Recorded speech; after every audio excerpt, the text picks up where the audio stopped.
यह कहानी एक ऐसी माँ की है जिसका बेटा माँ को भूख प्यास से तड़पते हुए एयरपोर्ट पर छोड़कर चला गया। फिर माँ बनी करोड़पति, आखिर कैसे? और फिर माँ ने दी अपने बेटे को बुरे कर्मों की सजा। एयरपोर्ट पर एक सफाई कर्मचारी सफाई कर रहा था। उसने देखा एक बूढ़ी औरत काफी देर से एक जगह बैठी हुई है और वह बार बार अंदर की ओर देखे जा रही है। उस औरत को बैठे बैठे कई घंटे हो चुके थे, लेकिन ना तो उसे कोई लेने आया और ना ही उसके साथ किसी को सफाई कर्मचारी ने देखा था। वह सफाई कर्मचारी श्याम जब सुबह अपनी ड्यूटी पर आया, तब उसने उस बूढ़ी औरत को वहां बैठे देखा था। और अब उसकी लंच का समय हो चुका था, लेकिन अब तक वह बूढ़ी औरत वहीं बैठी थी और लगातार सूनी आंखों से एयरपोर्ट के अंदर की तरफ देखे जा रही थी, मानो किसी का इंतजार कर रही हो। उस बुजुर्ग महिला को उस अवस्था में देखकर सफाई कर्मचारी को उस पर तरस आ गया और वह उस बूढ़ी औरत के पास जाकर कहता है, अम्मा जी, आप कहाँ जाएंगी? यहाँ आप किसका इंतजार कर रही हैं? क्या आपको कोई लेने आ रहा है? श्याम के सवाल पर बूढ़ी औरत बोली, महेश, मेरा बेटा अभी अंदर गया है। पता नहीं उसे इतना समय क्यों लग रहा है। तुम जाकर अंदर पता कर सकते हो क्या कि वह अभी तक क्यों नहीं आया? दरअसल मैं अपने बेटे के साथ ही यहाँ तक आई हूँ। वह मुझे अपने साथ मुंबई लेकर जा रहा था। अगर हो सके तो मेरे बेटे को बुला दो। वह अंदर गया है। पता नहीं कैसे इतना समय लग गया। शायद आता ही होगा। तब श्याम कहता है, अम्मा जी, आपका बेटा आ जाए तब आप उसके साथ चली जाना। अगर आपको भूख लगी हो तो आप मुझे बताओ, मैं आपके लिए कुछ खाने के लिए लेके आऊं। वह बुजुर्ग महिला हाथ जोड़कर कहती है, मुस्कुराती हुई बोलती है, बेटा, तुम्हारा बहुत बहुत धन्यवाद जो तुमने मुझे खाने के लिए पूछा तो सही, लेकिन तुम परेशान मत हो। मेरा बेटा किसी भी समय आता होगा और अगर मैं उसे यहाँ न मिली तो वो परेशान हो जाएगा। इसलिए मैं यहाँ से कहीं नहीं जाना चाहती। श्याम समझ चुका था कि अब इन वृद्ध माता जी का बेटा कभी वापस नहीं आएगा। वह बोला, माँ जी, बुरा मत मानिए, लेकिन यहाँ रोज तीसरे दिन ऐसा कोई न कोई मिल ही जाता है जिसका बेटा, बहू या उसके बच्चे उसे यहाँ छोड़कर चले जाते हैं। और यही नहीं, कहीं मंदिर में, कभी सड़कों पे, ऐसे ही आजकल के बच्चे अपने माँ बाप को कहीं भी छोड़कर चले जाते हैं। इस पर वह अम्मा जी थोड़ी नाराज होते हुए बोली, नहीं बेटा, तुम ऐसा कैसे कह सकते हो? क्या तुम मेरे बेटे को जानते हो? फिर तुम यह कैसे कह सकते हो कि मेरा बेटा मुझे यहाँ छोड़कर चला गया है? यदि तुम सच में मेरी मदद करना चाहते हो तो अंदर जाकर देखो, वह अंदर ही कहीं होगा। श्याम अंदर देखकर आया और आकर बोला, देखो माँ जी, मैंने आपसे पहले ही कहा था आपका बेटा अंदर कहीं नहीं है। यह सुनकर वह थोड़ी परेशान हो गई। फिर भी वह खुद को समझाते हुए बोली, कोई बात नहीं, हो सकता है कि कुछ काम आ गया हो, थोड़ी बहुत देर बाद आ ही जाएगा। अब श्याम भी वापस अपने काम में लग गया और अब धीरे धीरे शाम ढलने लगी थी और श्याम अपने घर जाने को था। अंधेरा होने लगा था और एयरपोर्ट पर लाइट्स भी जल गई थी। अब कुछ गर्मी कम थी, शाम के समय थोड़ी थोड़ी सर्दी पड़ने लगी थी। बेचारी बूढ़ी औरत अपनी साड़ी के पल्लू को खुद को ढकने की कोशिश कर रही थी। श्याम एक भला आदमी था। उसने उस वृद्ध महिला के पास जाकर कहा, माँ जी, आपका कुछ नाम पता आपको पता है? वो महिला बोली, बेटा, मेरा नाम आरती देवी है और मैं अपने बेटे के साथ यहाँ आई थी। दरअसल वह कुछ दिन पहले ही मुझे गांव से यहाँ शहर अपने पास लेकर आया था और अब बड़े शहर में उसका तबादला हो गया है, तो वह मुझे अपने साथ लेकर वहीं जा रहा था। कब से उसका इंतजार कर रही हूँ, पर पता नहीं कहाँ रह गया। सफाई कर्मचारी ने उसके साथ कोई जबरदस्ती नहीं की। बोला, माता जी, यदि आपका मन हो तो आप मेरे साथ मेरे घर चल सकती हैं। मेरे परिवार में मेरी पत्नी है और 2 बच्चे हैं। अगर आप चाहें तो सुबह यहाँ वापस आ जाइएगा। इस पर आरती जी बोली, नहीं बेटा, अगर मैं यहाँ से चली गई और मेरा बेटा महेश यहाँ आया तो वह मुझे ढूंढेगा और अगर मैं नहीं मिली तो वह कितना परेशान हो जाएगा। तुम जाओ बेटा, मैं ठीक हूँ। श्याम आरती देवी को साल ओढ़ाता हुआ बोला, अब आप बेटा कह रही हो मुझे, तो आप यहाँ आराम से बैठो। मैं अपने साथी से कह के जाता हूँ। अगर आपको किसी चीज़ की ज़रूरत लगे तो बता दीजिएगा। और हाँ, यह शाल ओढ़ लीजिए क्योंकि रात के समय सर्दी पड़ने लगी है। खामखा आप बीमार हो जाएंगी। तब आरती देवी ने शाल ली और उसे ओढ़कर बैठ गई। वह श्याम को लाखों दुआएं देने लगी। अब श्याम को भी काफी समय हो गया था आए हुए। वह अपने घर के लिए निकल गया और अपने घर जाकर उसे अपनी पत्नी को आज के बारे में पूरी बात बताया। उधर आरती देवी भूखे प्यासे बैठी थी और अपने बेटे का इंतजार करती रही। ठंड से सिकुड़ते हुए उन्होंने ऐसे ही पूरी रात बिता दी। अब वह बहुत चिंतित थी क्योंकि वह वहां अपने बेटे के अलावा किसी को नहीं जानती थी। एक श्याम ही था जिसने आगे बढ़कर मदद देना चाहा, लेकिन अब तो वह भी नहीं था। बेचारी पूरी रात ठंड में ऐसे ही बैठी रही। अगली सुबह जब श्याम वापस अपने काम पर आया तो उसने देखा कि आरती जी अभी भी वहीं बैठी हुई थी। श्याम आते ही सबसे पहले उनसे बात की और पूछा, अम्मा जी, अभी तक आपका बेटा नहीं आया क्या? नहीं बेटा, पता नहीं मेरा बेटा कहाँ चला गया, रोती रोती आरती देवी बोली। तो श्याम ने उन्हें पानी पिलाकर शांत किया और बोला, अम्मा जी, मैंने आपसे नहीं कहा, लेकिन कल ही मुझे शक हो गया था। आप मानो या ना मानो, आपका बेटा आपको यहाँ छोड़कर हमेशा के लिए चला गया है और अब वह आपको लेने कभी नहीं आएगा। यह सुनते ही आरती जी जोर जोर से रोने लगी। उनकी हालत देखकर श्याम को उन पर तरस आ रहा था। उसने कुछ ना कहा पर सोचने लगा कि अब शायद यह माता जी अपने किसी जानकार के यहाँ या फिर अपने घर वापस लौट जाएंगी। श्याम अपना काम करने के लिए चला गया और आरती जी वहीं बेंच पर बैठी बैठी रोती रही। अचानक बेंच से गिर पड़ी तो वहां लोगों की भीड़ लग गई और आसपास के सभी लोग वहां आने लगे। लोगों की भीड़ को देखकर श्याम भी वहां आया। एयरपोर्ट के कुछ अन्य कर्मचारी भी एकत्रित हुए थे। श्याम ने आकर देखा कि आरती जी जमीन पर गिर गई हैं और थोड़ा घबरा गया। उसने तुरंत उन्हें उठाया और फिर बेंच पर लिटा दिया। इतने में एयरपोर्ट के कर्मचारी वहां उपस्थित एक डॉक्टर को ले आए, जिसने आकर बताया कि यह औरत कमजोरी के चलते बेहोश हो गई है। पानी की छींटे मारकर उन्हें होश में लाने के बाद सभी अपने अपने काम पर लग गए और श्याम ने उनसे पूछा, माँ जी, आप बेहोश कैसे हो गई? डॉक्टर ने बताया, कमजोरी हो गई थी आपको। क्या आपने कल से कुछ भी नहीं खाया? आरती जी ने नाम में गर्दन हिलाते हुए कहा, बेटा, मैं तो यहाँ अपने बेटे के भरोसे बैठी थी।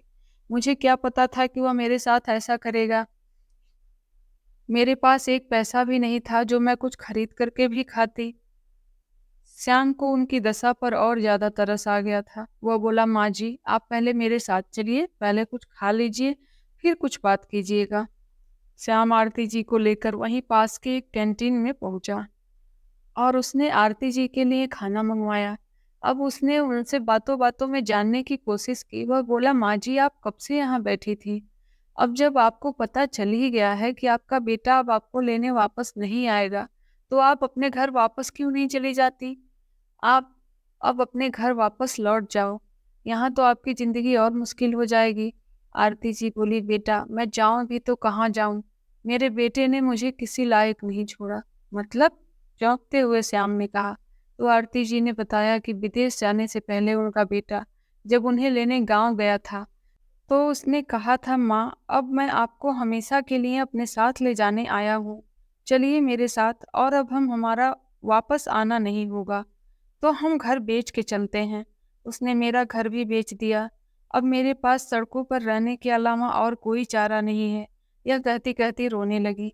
उनकी दशा देखकर उसे बहुत दुख हो रहा था, पर वह करता भी क्या? बेचारा वह खुद एक छोटी सी नौकरी करके अपने परिवार का पालन पोषण कर रहा था, इसलिए वह कुछ न कह सका। उसने उन्हें शांत कराया और खाने का बिल देकर वहां से चला गया।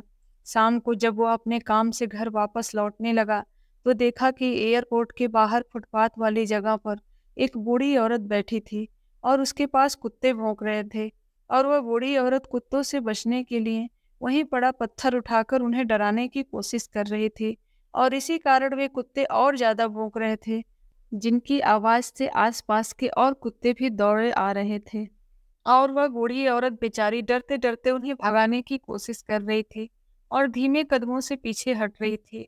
वहीं पर लगी एक स्ट्रीट लाइट की रोशनी से उसने मुझे देखा तो पता चला कि यह बूढ़ी औरत कोई और नहीं बल्कि आरती जी हैं। और अब सब देखकर श्याम से रुका न गया।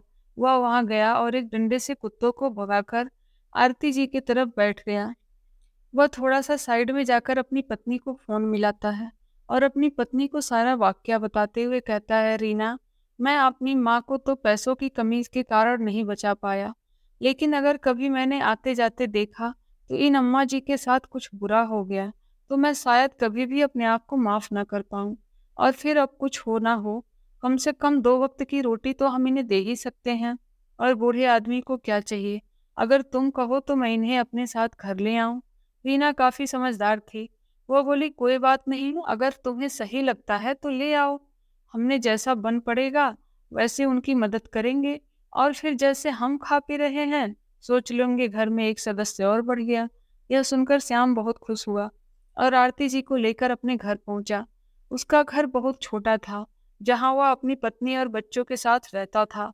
आरती जी ने जब यह देखा तो उन्होंने कहा, "बेटा, तुम लोग मेरे कारण परेशान हो जाओगे। कोई बात नहीं, ईश्वर ने मेरे नसीब में जो लिखा होगा वही होगा, इसलिए परेशान मत हो, मैं कहीं और रह लूँगी।" श्याम कहता है, "नहीं माँ जी, हमें आपके आने से कोई परेशानी नहीं होगी, उल्टा खुशी होगी, है ना रीना?" रीना ने भी खुश होते हुए कहा, "हाँ माँ जी, बिल्कुल सही कह रहे हैं, हमें आपके आने से कोई परेशानी नहीं है। और फिर अभी आपने ही तो कहा ना, जो नसीब में होगा वही होगा, तो बस आप मान लीजिए कि अब से आपके नसीब में इस घर का खाना लिखा है। आइए माँ जी, अंदर आइए, इसे अपना ही घर समझिए।" रीना आरती जी का हाथ पकड़कर उन्हें अंदर ले आई, उन्हें बैठने के लिए आसन दिया और पानी लाकर दिया। फिर परिवार के सभी लोग एक साथ बैठकर खाना खाए। आरती जी भी अभी तक वहीं थोड़ी-सी असहज महसूस कर रही थीं। वे भी सबके साथ खाने लगीं। रीना ने कहा, "माँ जी, हमारे घर में थोड़ी जगह कम है, लेकिन हमारे दिल में आपके लिए बहुत जगह है। आप बिल्कुल निश्चिंत होकर रहें, हमें अपने बच्चों की तरह समझें। जैसे घर के बाकी सदस्य रहते हैं, वैसे आज से आप भी इस घर में सदस्य की तरह से हैं और आप बिल्कुल निश्चिंत रहें। अगर आपको कोई भी परेशानी होती है तो आप मुझे बताइए।" आरती जी रीना की बात सुनकर आंखों में आंसू भरकर उसके सिर पर हाथ रखते हुए बोली, "सदा खुश रहो बेटी। उम्र के जिस पड़ाव में मुझे मेरे अपने बेटे ने ठुकरा दिया, वहाँ तुम दोनों ने मेरा इस मुश्किल घड़ी में साथ दिया है। आज के बाद तुम ही मेरे बेटा और बहू हो।" उनके आंसू पोंछते हुए रीना बोली, "बस अब खाना खा लीजिए माँ जी।" सब लोगों ने खाना खाया, सब सो गए। अगली सुबह श्याम नहा धोकर अपने काम पर चला गया और बच्चे स्कूल चले गए। घर पर केवल आरती जी और रीना बची थीं। वे दोनों पूरा दिन घर में बातें करती रहीं। रीना ने अपने घर परिवार और परिस्थितियों के बारे में सब बताया और वैसे ही आरती जी ने अपने बहू बेटे की करतूतें रीना को बताई, जिन्हें सुनकर रीना अपने मुंह पर हाथ रखकर बैठ गई। "माँ जी, आपके बेटा बहू कितनी घटिया इंसान है। भला अपनी माँ के साथ ऐसा कौन करता है? वह दोनों अभी आपका दुख नहीं समझ पाएंगे। उन्हें यह सब पता चलेगा जब उनके साथ भी ऐसा ही होगा।" आरती जी रीना से कहती हैं, "बेटा, तुम्हारे घर चाहे कितनी भी कम जगह हो, पर तुम्हारे दिल में नीयत तुम्हारी साफ है और नेक हो तुम। तुम परेशान मत हो, आज नहीं तो कल ईश्वर तुम्हें इसका फल ज़रूर देगा।" आज शाम को श्याम आया और सबने साथ बैठकर खाना खाया और खूब गप्पे मारी। धीरे-धीरे आरती जी भी परिवार में घुल-मिल गई थीं। दिन बीतते रहे और ऐसे ही सबका काम चलता रहा। आरती जी अब इस परिवार के सदस्य की तरह घर की हर क्रियाविधि में भाग लेती। रीना भी बहुत से कामों से निश्चिंत हो गई थी, जैसे बच्चों को देखना, बाजार से सब्जियां लाना। इसी तरह की अनेक छोटी-छोटी जिम्मेदारियों से वह मुक्त हो गई थी और वह इस बात से भी बहुत खुश थी कि वह हमेशा ही कहती हैं कि हमारे घर में किसी बुजुर्ग की कमी बहुत खलती है, जो कि अब आरती जी के आने से पूरा हो गई थी। जिस तरह किसी पेड़ की जड़ को उसकी जड़ ही उस पेड़ का वजूद होता है, उस तरह घर का बड़ा बुजुर्ग भी परिवार के लिए उस जड़ के समान होता है। और श्याम के परिवार रूपी पेड़ को आरती जी ने आने से एक मजबूत जड़ मिल गई थी। पूरा परिवार सुखी सुखी रह रहा था। आरती जी ने एक बार श्याम से कुछ काम करने के लिए कहा था, लेकिन श्याम ने साफ साफ मना कर दिया था। वह बोला, "माँ, अगर मेरी जगह आपका बेटा होता तो तब भी आप उनसे यही कहती, मुझे आपसे काम कराना पड़े? अभी इतने बुरे दिन नहीं आए हैं माँ, और अगर ज़रूरत पड़ी तो हम और रीना दोनों हैं ना। आप घर पर आराम से रहिए, अपना और बच्चों का ध्यान रखिए। अगर मुझे ज़रूरत लगेगी तो मैं आपको बता दूंगा। रीना भी कहीं काम देख लेगी, पर अभी सब कुछ ठीक चल रहा है तो परेशान मत होइए।" यह सब सुनकर आरती जी और कुछ न कह पाईं और चुपचाप गर्दन हिलाकर बैठ गईं। यह सब देखकर रीना हंसने लगी और बोली, "मैंने तो आपसे पहले ही कहा था, पर आप हैं कि मेरी सुनती ही कहाँ हैं। अब ठीक है, अब तो आपको मानना ही पड़ेगा। आपके बेटे ने जो कह दिया।" यह कहकर रीना जोर से हंसने लगी और आरती जी के पास आकर उनके कंधे पर हाथ रखकर बोली, "माँ जी, आप खामखा परेशान होती हैं। आप निश्चिंत रहें, सब हो जाएगा।" यह कहकर रीना किचन में चली गई और सबके लिए स्वादिष्ट नाश्ता बनाकर लाई। नाश्ता करके श्याम और बच्चे स्कूल गए और रीना घर के कामों में लग गई थी। तभी आरती जी ने कहा, बहू मैं सब्जियां ले आती हूँ, मुझे थैला दे दो। आरती देवी ने थैला लेकर सब्जियां खरीदने निकल गईं। बाजार से सब्जियां खरीदकर लौट रही थी तो अचानक हाथ में छोटा सा माइक लिए एक लड़का लॉटरी की टिकट बेच रहा था, जिसमें हर एक टिकट 100 रुपए की थी और लॉटरी की रकम 10 करोड़ रुपए थी। न जाने आरती के मन में क्या आया, उन्होंने एक टिकट खरीद ली और वह घर चली गई। घर जाकर उन्होंने सब्जियां रीना को दे दी। रीना जब घर के कामों से फ्री होकर बैठी तो आरती जी ने वह टिकट उसे दी और कहा, बेटा इसे संभाल कर रख लेना, क्या पता हमारा नसीब भी खुल जाए। रीना बोली, माँ यह आप क्या ले आई हैं, यह सब झूठी बातें होती हैं, मैंने आज तक किसी की लॉटरी लगती नहीं देखी। खैर कोई बात नहीं, आपका मन है तो मैं इसे रख लेती हूँ। यह कहकर रीना ने वह लॉटरी की टिकट अपने पर्स में डाल दी। आरती जी जब भी सब्जियां लेने जाती तभी एक टिकट ले आती और जब महीने के अंत में उन टिकटों के विजेता की घोषणा होने वाली थी तब उस लड़के ने टिकट देते समय माँ जी को बताया, माँ जी आप टीवी पर यह आने वाला है, यह चैनल लगाकर आप रखना, इस पर लॉटरी के विजेता घोषित किया जाएगा और अपनी टिकटों को भी संभाल कर रखना।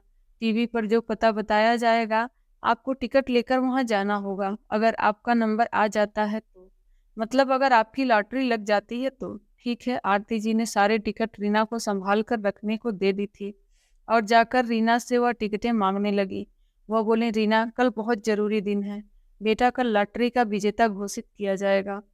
इस बारे में रीना या आरती ने श्याम को नहीं बताया था और आरती जी ने इस बारे में रीना को रोक दिया। वो बोली, रीना रहने दो, जब लॉटरी लग जाएगी तब बता देंगे और अगर नहीं लगी तो सोच लेंगे कि हमारे इतने पैसे बर्बाद हो गए।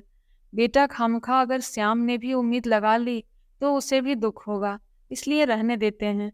रीना भी मान गई और दोनों श्याम के जाने के बाद टीवी खोलकर बैठ गई और अब लॉटरी का विजेता घोषित किया जाना था।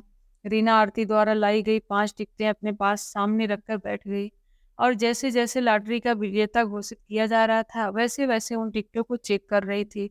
लॉटरी के 3 विजेता घोषित होने थे। पहले विजेता को 10 करोड़, दूसरे विजेता को 5 करोड़ और तीसरे विजेता को 50 लाख का इनाम था।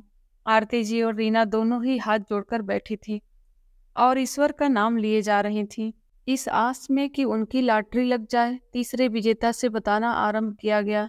सबसे पहले तीसरे विजेता का नंबर घोषित किया गया, उसके बाद दूसरे विजेता का, लेकिन आरती जी की एक भी टिकट उन दोनों में से नहीं थी। लेकिन अब भी एक मौका बाकी था और वे दोनों टीवी पर नजरें गड़ाए बैठी थी। जैसे ही तीसरा विजेता घोषित किया गया तो वो दोनों अपने सिर पर हाथ रखकर बैठ गए, क्योंकि तीसरे नंबर की टिकट यानी जो पहला विजेता था जिसे 10 करोड़ का इनाम मिलना था, वह विजेता भी कोई और निकला। टिकट का नंबर कुछ और था। आरती जी के पास स्थित टिकट में से एक का भी नंबर उससे मेल नहीं खा रहा था। गुस्से में आकर रीना उन टिकटों को फेंकने लगी। तभी टीवी पर घोषणा करने वाले एंकर ने कहा, माफी चाहेंगे दर्शकों, किंतु यहाँ एक छोटी सी गलती हो गई है। यह जो पहला विजेता है उसकी लॉटरी टिकट की संख्या कुछ और है और गलती पढ़ने वाले से हुई है। अब उस एंकर ने प्रथम विजेता की लॉटरी का टिकट का नंबर घोषित किया और जैसे ही रीना और आरती जी ने देखा तो उनकी आंखें खुली की खुली रह गईं, क्योंकि आरती जी कल जो टिकट लेकर आई थी वही टिकट प्रथम विजेता थी। वह देखकर दोनों फूले न समाई और खुशी होकर नाचने लगी। दोनों बहुत ज्यादा खुश थी। रीना और आरती जी दोनों बहुत खुश थी और खुशी के मारे दोनों उछल रही थी।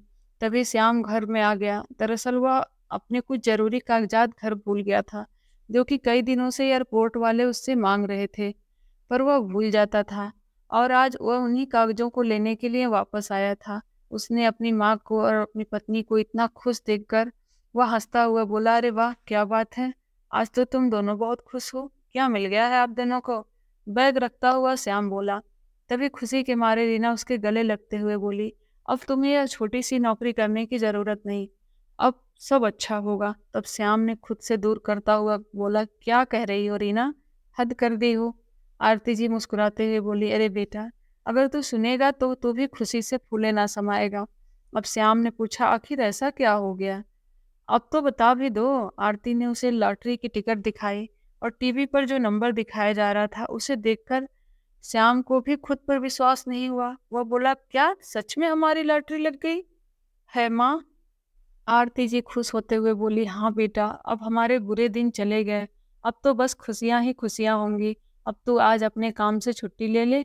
हमें इस पते पर जाना है। यहाँ इनाम की राशि हमें दी जाएगी। श्याम ने फ़ोन किया और आज ही छुट्टी लेकर वह आरती जी को उस पते पर लेकर पहुँचा, जहाँ इनाम की राशि दी जानी थी। और क्योंकि रकम बहुत बड़ी थी इसलिए न्यूज़ पर दिखाया जा रहा था।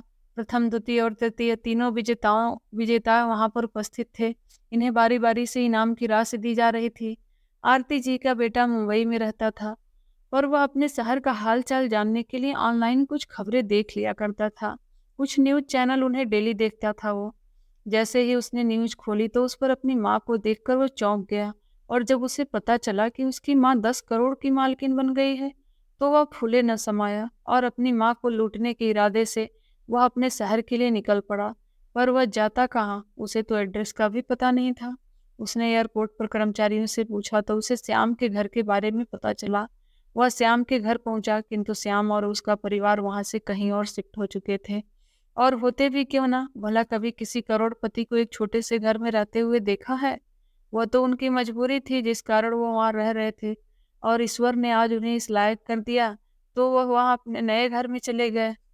जब आरती जी का बेटा वहाँ पहुँचा तो उसने देखा कि वहाँ तो ताला बंद है। पड़ोसियों से पूछने पर पता चला कि श्याम और उनका परिवार एक हाई-फाई सोसाइटी में रहता है, जहाँ उन्होंने अपना मकान बना लिया है। पड़ोसियों से पता पूछकर आरती जी का बेटा उस पते पर चला गया। उसने जाकर देखा कि दरवाजे पर एक चौकीदार बैठा हुआ है, और अब वह चौकीदार से कहता है, सुनिए भाई साहब, यहाँ इस घर में एक आरती देवी नाम की औरत रहती है। वह मेरी माँ है। आप जाकर उनसे कहिए कि आपका बेटा महेश आपसे मिलने आया है, या फिर आप मुझे अंदर जाने दीजिए। गार्ड ने उसे वहीं रोक लिया और बोला, मैं फ़ोन करके पता करता हूँ। उसने आरती जी को फ़ोन किया और पूछा, माँ जी, बाहर कोई लड़का आया है और वह कह रहा है कि वह आपका बेटा है। उसका नाम महेश है। वह आपसे मिलना चाहता है।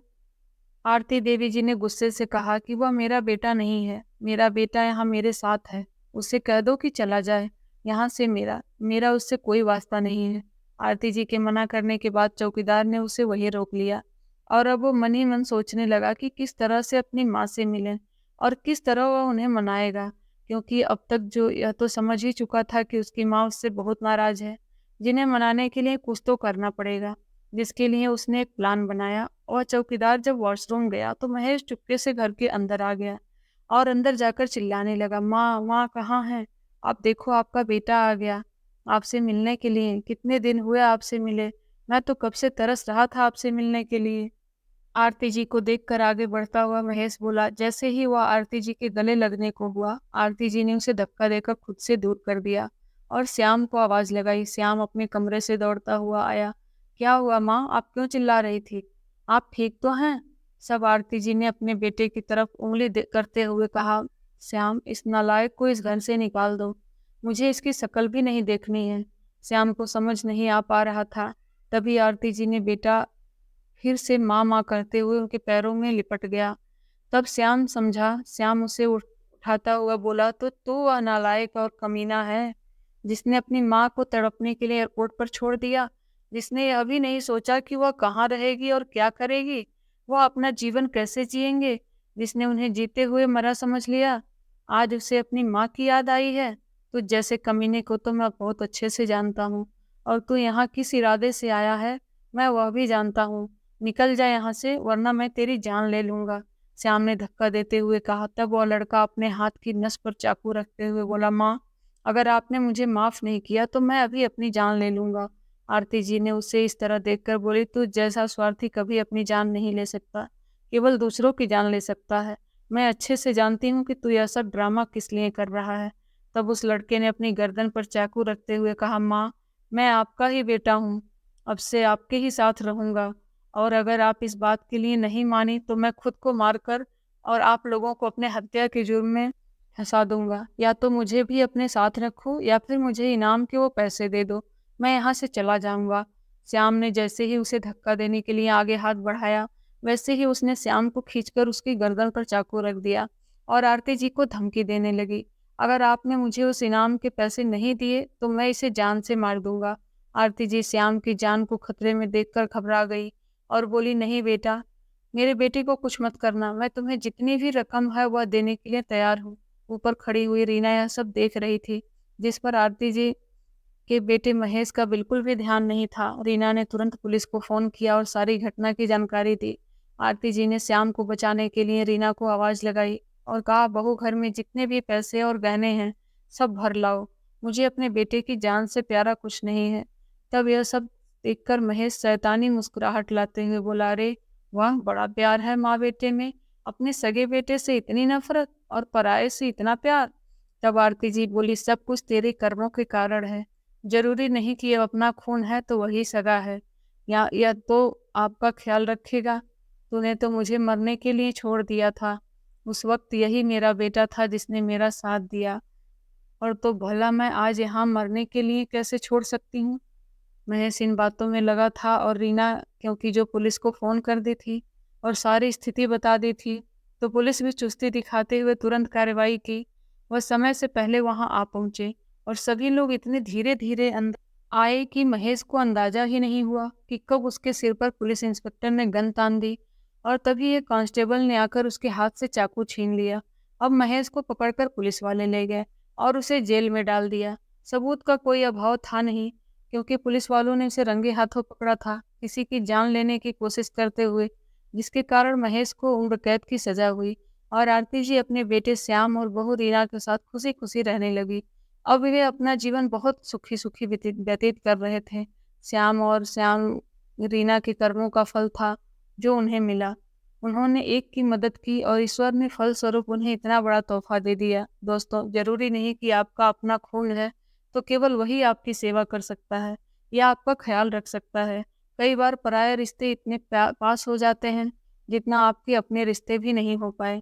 खून के रिश्ते होने से ही सब कुछ नहीं होता।